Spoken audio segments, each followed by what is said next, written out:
When Richard Byrd beached his boat at Featherston, that opened up the door for not only South Island's Chris Munro, but also Leighton Manel. Munro was making his debut, and what a stunning debut it was in the new Mack craft with the Pro Charge 427.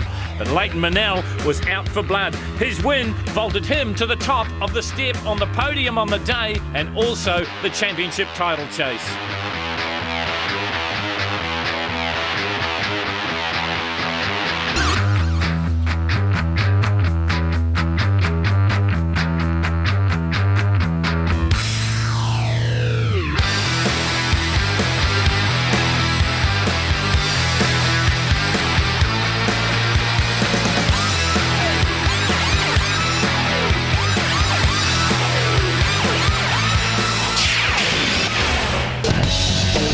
To Meremere, just south of Auckland, we head to the Meremere Sprint Bowl for round 3 of the Jet Pro New Zealand Jet Sprinting Championships in Suzuki Superboat. Have a look at the points table. There's been a bit of a shuffle. Leighton and Kelly Manel now on top from Richard Byrd, and Jamie Cooper up into 3rd place on debut. Duncan Wilson, second last year, is 4th.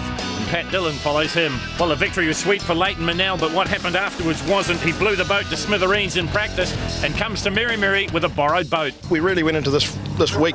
We freshened the motor, had it out, rings, bearings, the whole suit and box, done the jet unit, and we were testing on the river the other day. Even crack tested the crank and broke the crankshaft, which took out 2 pistons, 2 rods, liners, basically destroyed the motor. So wasn't much fun. You just done sort of 1 lap of the course very slowly in Duncan's boat. Why is that? Just to grab the points for 1 lap. We at least qualify under the rules to get last position, which is 21 points, which still leaves us in second going to Hastings next round. So providing we get our boat motor back together, which is a bit of a horror story, get that going, we'll be back charging for the championship again. Richard Byrd's mistake cost him in Featherston, and now he was the hunter and not the hunted. But he looked to take advantage of Leighton Manel's misfortune here at Meremere. Last year, you were pretty dominant. You could turn up and you knew that you were going to be in that final 2. As long as the boat held together, you were going to be there. That's not the case anymore, is it? No, we've had a few reliability issues after Hastings last year when that fuel pump failed on us, and we haven't been able to keep the head gaskets in there. The heads have gone soft. So we had a guy in Palmy have a crack at welding them up for us to harden them up, but it also feels like this morning it's let go again. So what are you going to do? Are you going to push that engine and hope it holds together, or are you just going to settle for some points? We'll just play it by ear. The engine will hold together. It's just we're down on cylinders, that's all. So yeah, we'll just drive on. Chris Munro made a sparkling debut at Featherston in his brand spanking new combination, was here at Meremere to prove that his drive at Featherston was no fluke. Last round, I think everyone know it was just hitting the limiter, and we couldn't contain the thing. Where this time we've probably choked it down a wee bit much so far, but we're working our way back down on the blades again, and it's just to get that happy medium. Munro couldn't contain it at Featherston, and this in the top 16, he couldn't contain it at Meremere either. And that would eliminate the man from the South Island. So the top 2 from Featherston would go no further, but Richard Byrd continues his dominance, 55.40 to Duncan Wilson's 57.15. 2 and a bit seconds is a lot to make up here at Meremere.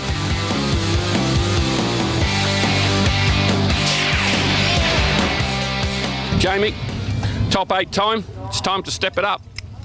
Yep, we've got to find something else in there now. So we'll give it a good go, and we've changed the nozzle, so hopefully we get a bit better than we did in the last round. So bit hard to make it hook up with this sort of horsepower, isn't it? It is really, yeah. Yep, we're sort of a bit under horsepower, but hey, we'll give it a decent go, and we'll just try and be there at the end of the day, and you never know. So this is Jamie Cooper as we move into the top 8 in Suzuki Superboat. Once again, I'm joined in commentary by Jamie McCarthy. And this guy, well, he has had an amazing debut season, Jamie. He's just trucked along, done the laps and got the results. Well, I think the funniest thing at the head of the show is him talking about a lack of horsepower. He's only got 800 horsepower.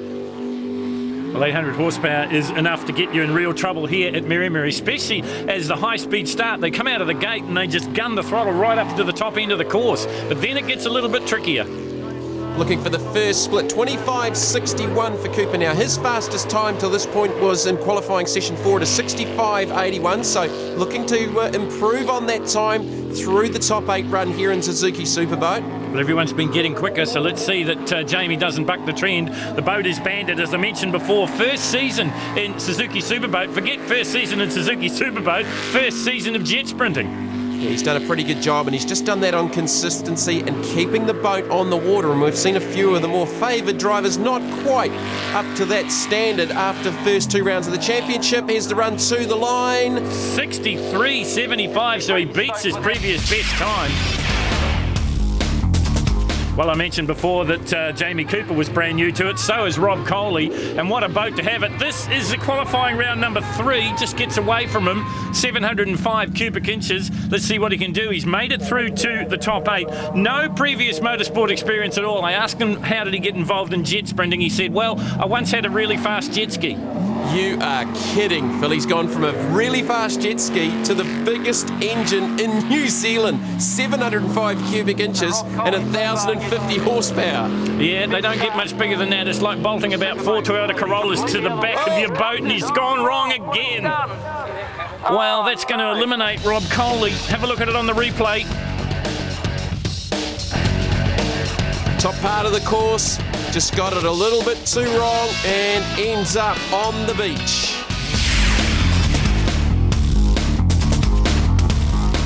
Brent White has been involved in and around jet sprinting for probably more years than he cares to remember. A brief flirtation with the lights and Group A, and lots of work for teams and behind the scenes. But come 2010, it was time to step up to the mark of the Suzuki Superboats. With the capable help of parts lights champion Morris Edwards on board as the navigator, the team made their debut this season. What do you hope to accomplish by the end of the season? For me, it was just a matter of getting back into motorsport. I had a bit of a series where I lost my mother, and 5 months later I lost my kid sister. I actually got my kid sister's, my little niece. Her little, she set up a foundation before she passed. She was only 27 when she passed. So she's out flying with us today, and will do for the whole season. Just get some boat time in. I got Morris into the sport, I don't know how many years ago. We had a lot of fun, and maybe I've got a crank and rods and pistons we can sort of draw out a little bit. Maybe next year, who knows. So this is Brent White. He made his debut at Featherston, got into the top 8 there. Let's see what he can do here. As I mentioned, he's got Morris Edwards sitting alongside him. Well, Morris Edwards have unhappy memories of Meremere because he had the biggest crash of his career about 2 seasons ago. On the plus side, it got Bill Swan into the sport. 408 cubic inches of Donovan. Where's he gone? The cameras have lost him. Oh, that's a bad sign. I think poor old Brent's gone wrong here on this difficult rotation. If the cameras lose him, that's a bad sign, Jamie. Watch the course. Well, he went right, Jamie Cooper went left, and Brent White in the wrong in Kiwi Battler. Well, they're dropping like flies here in Suzuki Superboat. Pat, 3rd round of championship. You really are getting on top of the boat this year, aren't you? Yeah, I feel like we're getting on top. I can ease on the throttle, and that throttle response is obviously a big thing for this sort of power. I just got to make sure it keeps going. This track today is quite a challenging one. As you can see, there's a lot of wash in the middle, so that means we're right off the gas in a lot of places, and that's when the throttle's more aggressive from down low to actually come up. If you're riding the throttle at say 70% to full throttle, it's a lot easier to get out of corners. But once you start dropping off to about 40% and then you hit it, it's just so aggressive. So it does make it very challenging for us today. Yeah. So this is Pat Dillon. He said it makes it challenging for him. Well, we've watched him over the past couple of seasons, and it's been a challenging development for this guy and Steve Edmonds, his co-pilot, with this blown and injected Ford. Challenging. How about 1,400 horsepower? Listen to this thing wind up. Well, you've got the best seat in the house as you're riding here with Pat Dillon. Look how close he's getting to the tyres here at Meremere. They say the secret is to boat the centre of the course. Well, Pat was getting perilously close to the islands. I don't know that you have much choice with 1,400 horsepower, Phil. Well, I don't think he had much choice there either, Jamie. But the power just got him out of trouble. 23.20 at the split, so he's a good couple of seconds up on Jamie Cooper's. Well, the way things are going here, he could see himself go right through. All he's got to do, you mentioned it before, keep it in the water. If he can do that, everyone else has fallen by the wayside. And it's usually a fairly big challenge for these supercharged pilots. 57.20 has been his fastest lap in the top 16. 57.20 Well, the marshal, Pat Dillon. The boat is the Hulk. Here he comes down to the finish line now. Well, time's going to blow out a little bit because he got the first part of it wrong, but he's come home with a wet sail. It's going to be in the 59s. It is 59.60 for Pat Dillon. You went quite a bit slower in that run.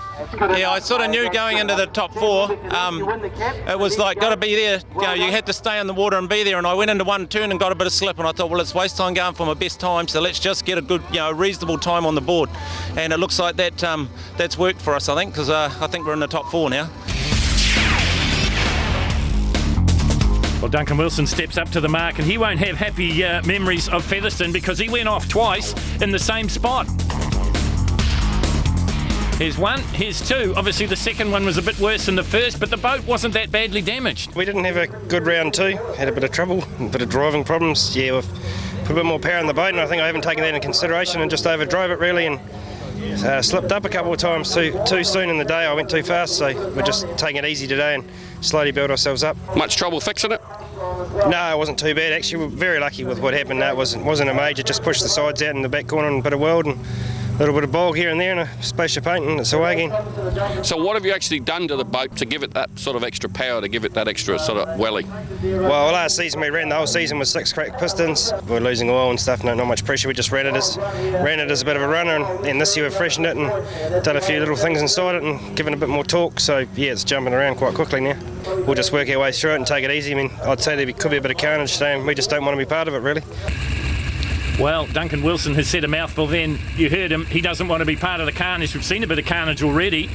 A couple of the runners going out with navigational errors and getting up on the beach. Let's hope Duncan Wilson has a better run this time. He's got his regular co-pilot with him once again. That's Jamie Lee Lupton. Joe Rathbone had the wild ride at Featherston. She had 2 wild rides at Featherston. 640 cubic inches of big block Donovan. Bolted into the back of a Sprint Tech hull. That's the recipe for lethal injection. Oh, and once again, he's got a problem. And he's beached it. Well, another one falls by the wayside. Well, you got to think, Jamie, that that's a mechanical issue for Duncan Wilson. The results are the same, though. Richard Byrd, here he is in qualifying round number 3. And how lucky was the man from Palmerston North? Well, he was dead and buried. He is a funeral director by trade, and he got as close to being dead and buried here at Meremere with that. How did he bring that back? I was just definitely overdriving it this morning. Kelvin's throwing another blade in the front of the jet unit after we broke that one on Friday. And it's a different boat to drive. It's just got so much more wally. Well, save for that little moment in qualifying round number 3, Richard Byrd has been on top of his game. He was in the 57s in qualifying 4, but since then he's been firmly in the 55-second range. And if he stays there, Jamie, he'll waltz through. Well, there's an old motorsport adage, Phil, if you don't go off, you're not trying hard enough, and they're all exploring that territory at the moment. Well, every time we come here to Meremere, the rotation is difficult, and as you said, it's caught a few out. Well, he's easily been the quickest, a 55.40 in the top 16. They've made some improvements to the boat, and he's looking to get look a at the split time. Oh, 21.82. Everyone else is in the 22s or the low 23s, and he's in the 21s. Again, the secret of getting around Meremere is getting over crossing the wakes that you leave from the previous set of quarters. It's always a tricky rotation here at Meremere, and it's not any easier here this weekend, as we've seen through all of the classes. Best time so far is that of Pat Dillon. That was a 59.60. This is going to eclipse this in this round. This is the top 8, remember. It's going to smash it. 55.40. He goes to the top again. Does Richard Byrd and Roger Maunder. So after the top 8, it is no real change at the top of the tree. Richard Byrd and Roger Maunder in your face, in the front, 55.40. Pat Dillon will go through as the second best qualifier. Jamie Cooper is third, and Duncan Wilson won't go any further. So we'll have a top 3. Well, that's top 8 done and dusted. You're in the 4 easy. That looked easy. Yeah, it felt easy. We're starting to get used to what's going on in there. It was just a matter of growing confidence with the hull and the dirty water. Yeah, no, it feels good. Pat reckons he's got it now, though. He reckons he's got it sussed, and it's going to be all on in the 4. Yeah, I think we've blown another head gasket, and I can definitely feel something's gone on there, so we'll go back to the tent and have a look, see what the go is. Yeah. Will it hang together? Oh, we've just got to go through the 4 now, don't we?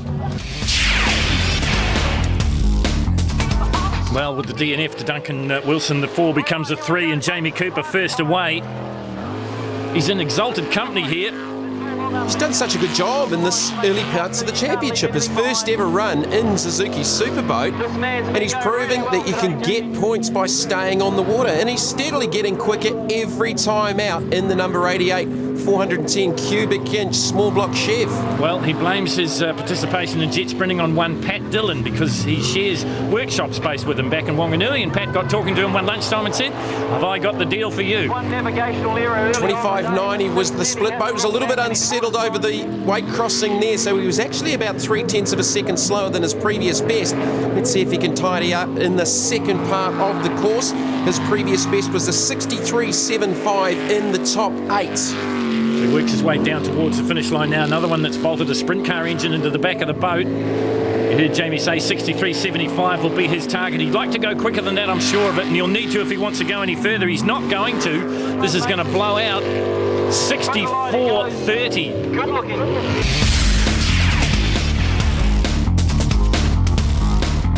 Wanganui's Pat Dillon is not only the biggest Ford fan in jet sprinting, but he's also the catalyst for the encouraging numbers of jet sprinters coming out of Wanganui. He, along with regular co-driver Steve Edmonds, are the star attraction when they fire up their 1,400 horsepower blown and injected Ford sitting in the back of their boat, the Hulk. Gone are the mechanical issues of last season, but back is the sheer grunt. I see all the 500 small blocks. They've been certainly dominant in this sport for a long time, and now they, like Leighton Manel's one that blew up. I think they're getting pushed that hard now that you're going to see a lot of those fall out. There's no doubt about it. Graham Mitchin got his boat to go well. That's what he was my idol. That's why I went this way. And you see the supercharged stuff. You know, after Australia, I think in the next 12 months you're going to see a lot of people that way because the 500's not going to do it again. Well, here he is. We've mentioned it before. Since Graham Minchin hasn't made an appearance this season, this is the crowd favourite. Certainly when it's sitting in the start chute just idling away. Sounds like a top alcohol dragster, and quite fitting that we're just across the pond from the drag strip here at Meremere. Looking to make the final, so he needs to go quicker than a 64.30 set by Jamie Cooper in the previous run. And the big up there for Jamie Cooper. At worst, he's going to finish third and get a big points haul here at Meremere. That's right, 27 points will be coming his way for third, and that's a big help in the championship. Consistency is what it's all about. 0.2 faster than his previous best split. The split was a 23.02, but he's got a bit of catch up to do with Birdie's 21.82. Let's see if Pat Dillon can bring it home in the Hulk. Well, Dillon looked like he had a bit of trouble, not so much as crossing his weight, getting around the corners, but just using the extra muscle of the Ford to bounce it off the island. Yeah, well, it's certainly not lacking for horsepower and torque, but he's got it reliable now. He's just got to keep it between the islands. 59.60 in the top 8. This is the top 4. Is it going to be 59.60 or better? It's going to be better, I think. It's not. 59.84. He backs up by 0.2, but hey, that'll be enough to get him through to the final at the moment. Well, that's right, and I guess that's in the back of his mind. He knows he's probably going to have to face this guy. You're looking out the back of In Your Face. Vitra Glaze Garlington Homes are the sponsors on this amazing boat. 500 cubic inch Kendrick small block. Richard Byrd and his father-in-law, Roger Maunder. I tell you what, it looks a little safer, Jamie, when you're looking at the back. You get to that shot and you get a bit worried. It certainly is graphic. Here's the split, 20.88. He's gone, well, a full second quicker than his run in the top 8. This could be something just a little bit special. Well, the last run was a 55.40, and you mentioned it, Jamie. I think we might be dipping into the 53s or maybe lower here at Meremere. This looks pretty clean, pretty tidy. It's funny, we hear Pat Dillon talk about reliability from the 500s, and I don't know that engine sounds entirely healthy. It's either got an exhaust leak, just sounds a little bit fluffy there, Phil. Well, they've had head gasket problems. That plagued them at Wanganui in opening round number 1. 53.4! If he's got problems, he's certainly not showing it. 53.40 for Richard Byrd and Roger Maunder. Pat Dillon and Steve Edmonds will match him in the final 2 in Suzuki Superboat. They're 59.84, probably not going to be good enough. But they got to post the time. That's what it's all about in jet sprinting. It's all about eliminations. Whatever happened before is now history. The Hulk is on the water. Boat number 74, 1,400 horsepower from this Ford blown and injected big block. Pretty much identical boats. Both boats running the White Pointer Stinger hulls, but 2 very different engine combinations. Blown and injected 410 versus the 500 injected small block. And I think you get the into the mix too that Richard Byrd is a real fiddler. He would have been playing with the boat, playing with the hull, doing anything he could. I'm sure Pat's doing the same, but he's had a few mechanical issues to contend with as well. Well, Phil, the split was at 22.41. He's 6/10ths up on his previous best. So he'll be looking to maybe get into the 55s here, and that's probably going to be the minimum he needs to do to be competitive with Byrd. Well, just to put the pressure on Byrd and Maunder, look at Steve Edmonds. He's very animated in the navigator's seat. He knows this is a good run. They work their way down to the finish line now here at Meremere. It's going to be a 55. It's not. It's a 56.94. It's a nice run from Paddy. It's our fastest run for today. We left it to the end, and no, I was really pleased with that. Got a bit of slip, couple of areas I didn't slip as bad as before. I sort of put the throttle on very, very gentle, as you would have heard from the revs, and yeah, unless we got some more sharpness out of the blades or something, that's the best I think I could do on those for now. Well, as it always does in eliminations, it comes down to the last run of the day, and here it is, Garlington Holmes, Vitraglaze, in your face. Richard Byrd, Roger Maunder, his father-in-law, sits alongside him as his navigator, been a long-time navigator right through the Group A days. You see that, Jamie? He just skims it off the island. He just gets away with these things. I don't know how he does it. Yeah, you don't want to make too many aggressive cuts here at Meremere because those islands are pretty high, and you've got the tyre stacks around those islands as well, but that boat is just on a knife edge. It is handling beautifully. Look at the crossover through the wake. Another 21-second split, so he's on a mission, isn't he? He wants to retrieve that Superboat lead from Leighton Manel. Manel just gathering points in the Duncan Wilson boat. This guy, he's not gathering points, he's gathering trophies. Well, he was a couple of tenths slower than his previous best split, and that run was a 53.4. We didn't think the boat was sounding overly healthy, but it does sound a little bit crisper right now in this final run. This is going to be quick, Phil. It is. It's going to be another 53-second run, 53.66. Way too good for Pat Dillon and Steve Edmonds. So Richard Byrd and Roger Maunder march on in your face. They win here at Meremere. The old girl hang together. It certainly did hang together. Did some running repairs before the fall. We actually blew the exhaust pipe off it. So yeah, we've got some hose clamps on there holding it together, but yeah, no, it's the strongest it's ever felt. So hey, we had a great day in the end. Yeah, that rotation, 500, that was the motor to have today. Oh, it certainly was. Nice and light, easy to get around that tricky stuff. It was awesome fun. Well, if we have a look at the points, you'll see that status quo has been resumed. Richard Byrd back on top, 86 points to Leighton Manel's 80. But he gathered a very important 21 points here by driving the Duncan Wilson boat. We head now to Hawke's Bay.